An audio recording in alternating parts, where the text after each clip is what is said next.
एकल नारी योजना के अंतर्गत अगर किसी महिला को पेंशन मिल रही है और वो पेंशन का वार्षिक सत्यापन करवाने के लिए जैसे ई मित्र के पास जाती है तो वहां से उनको ये जवाब मिलता है कि सबसे पहले आपको जन आधार कार्ड में जो एकल नारी वाला ऑप्शन है वो अपडेट करवाना होगा। उसके बाद ही आपकी पेंशन का वार्षिक सत्यापन होगा। अगर ऐसी समस्या आपके परिवार में किसी सदस्य के आ रही है तो उस समस्या का समाधान आपको कैसे करना है उसकी जानकारी हम आज की वीडियो में जानने वाले हैं। वीडियो आगे स्टार्ट करने से पहले स्वागत करते हैं आप सभी का आपके अपने यूट्यूब चैनल एसएससी नॉलेज में। अगर आपके परिवार में किसी सदस्य को पेंशन मिल रही है और समय पर आप पेंशन का सत्यापन नहीं करवाते हैं तो वो पेंशन बंद हो जाएगी। सरकार द्वारा इसमें छूट भी दी जाती है। आप नवंबर में सत्यापन करवाइए, दिसंबर, जनवरी, फरवरी, मार्च। अगर आप मार्च के बाद भी पेंशन का सत्यापन नहीं करवाते हैं तो आपकी परमानेंट पेंशन बंद हो जाएगी।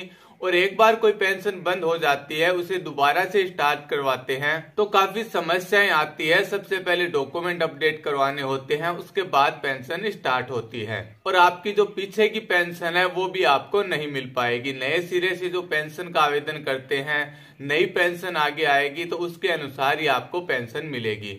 अब आगे मान लीजिए कोई महिला है जो विधवा कैटेगरी में आती है और उनको पेंशन विधवा कैटेगरी की मिल रही है, लेकिन वर्तमान में उनका पेंशन का सत्यापन नहीं हो पा रहा है तो उनको क्या करना है। सबसे पहले उनको जन आधार कार्ड की ई-केवाईसी करवानी है।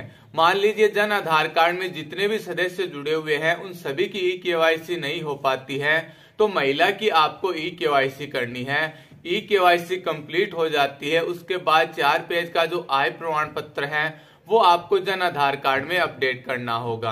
अब सभी की ई-केवाईसी कंप्लीट हो जाती है, उसके बाद 4 पेज का आय अपडेट होगा। मान लीजिए सभी की ई-केवाईसी नहीं हो पाती है, आप एक महिला की ई-केवाईसी करते हैं तो उसके बाद आपको 4 पेज का आय अपडेट करने की आवश्यकता नहीं है, क्योंकि 4 पेज का आय अपडेट तभी होगा जब सभी सदस्यों की ई-केवाईसी होगी।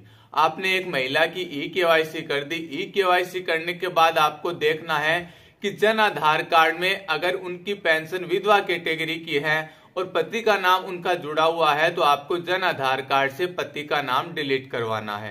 पति का नाम आप डिलीट करवा देते हैं, ई-केवाईसी आपकी कंप्लीट हो जाती है। उसके बाद जन आधार कार्ड में जो करेक्शन वाला ऑप्शन है उस ऑप्शन के जरिए आपको महिला के नाम के आगे विधवा वाला ऑप्शन अपडेट करना है। इसके अलावा और अन्य कोई कैटेगरी है तो वो कैटेगरी आप अपडेट कर सकते हैं। आपने कैटेगरी अपडेट कर दी, उसके बाद जन आधार कार्ड को चारों स्तर पर वेरीफाई होने दें। चारों स्तर पर जन आधार कार्ड वेरीफाई हो जाता है, उसके बाद सभी डॉक्यूमेंट आपको संबंधित ऑफिस में ले जाने हैं। अगर आप शहरी क्षेत्र से हैं तो आपको एसडीएम ऑफिस में डॉक्यूमेंट ले जाने हैं। अगर आप ग्रामीण क्षेत्र से हैं तो आपको डॉक्यूमेंट पंचायत समिति में ले जाने हैं। वहां जाकर आपको डॉक्यूमेंट की मैपिंग करवानी है। डॉक्यूमेंट की मैपिंग हो जाती है, उसके बाद पेंशन का वार्षिक सत्यापन आसानी से हो जाएगा।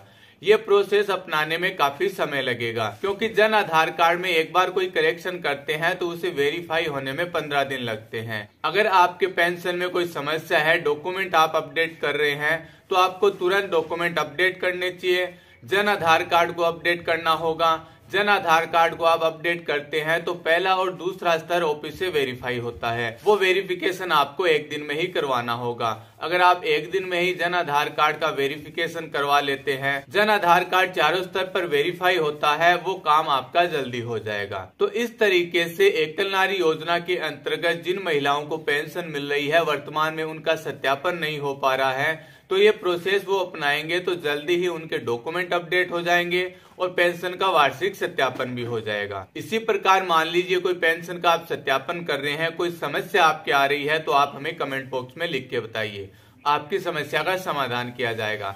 वीडियो अच्छा लगे तो लाइक कमेंट शेयर जरूर करिए। आप हमारे चैनल से पहली बार जुड़ रहे हैं तो प्लीज इसे सब्सक्राइब करिए। मिलते हैं अगले वीडियो में एक नई जानकारी के साथ, तब तक के लिए जय हिंद।